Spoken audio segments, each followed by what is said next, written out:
My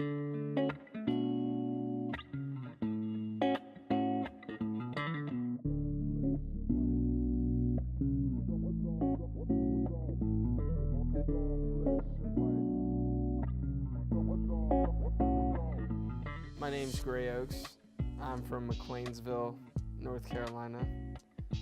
I'm a double major in economics and comm studies, and I've been playing music for around 7 years. I remember being 14, and I learned piano for a long time as a kid, and my mom always wanted me to do that first, so I learned the theory behind everything because guitar is a little different. And I remember eventually I convinced her, I was like, I really want to start playing guitar. So I got a guitar for my birthday, and that's where it kind of started for me. I'd say the person that influenced me most was probably John Mayer, because I remember my mom playing all his stuff. I remember being a little kid playing DS and just listening to John Mayer on car rides and everything like that. And I think that that's really a valuable resource because he's a really good guitar player.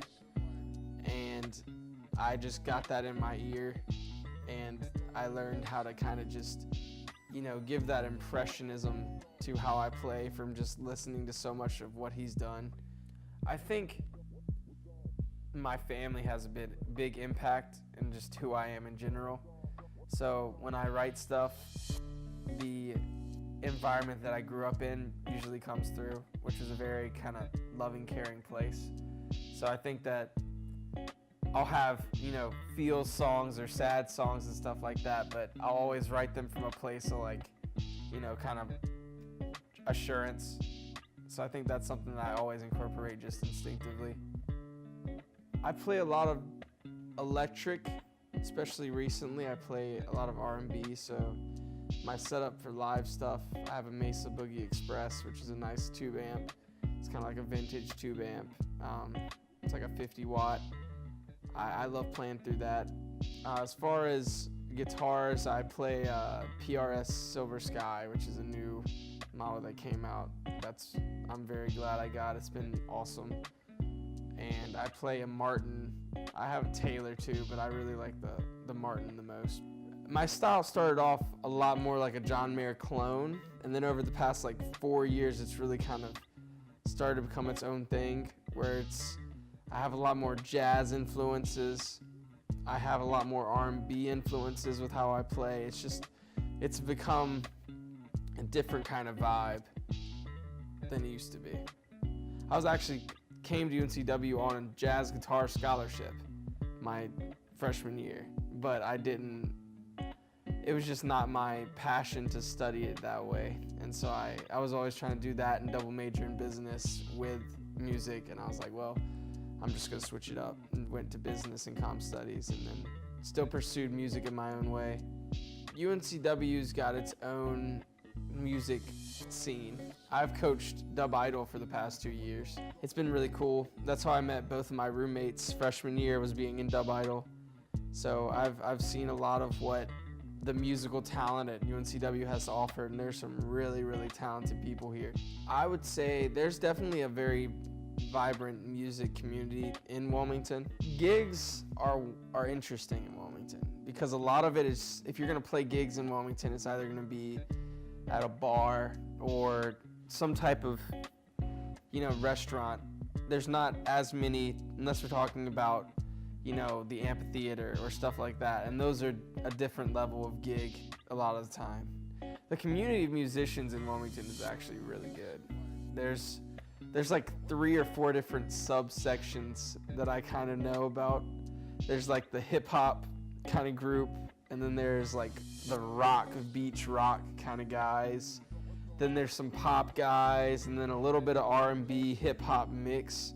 And it's funny because I kind of jump between all of them. I've recorded at places like Up and Up Studios in Greensboro and different places in Durham. It's really, recording nowadays is different than it used to be. It's about having the gear, but you don't have to have a space just for that's devoted to being a studio. Pro Tools and Logic and all the different softwares have really come a long way to make home studios viable. I've played a lot in the Triad area. I've played a lot of weddings on the coast. I've played at Bald Head Island several times for weddings. I like playing at the church there. There's some good bars in Raleigh that I like to go play at, like the Poorhouse. It depends on who's coming out. Any venue can be great or terrible. It's really just how the crowd is that day.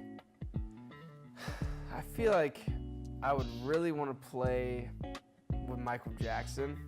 That would be, if I'm talking just going to a show and getting to sit back and just play guitar for somebody else's show, Michael Jackson would be up there.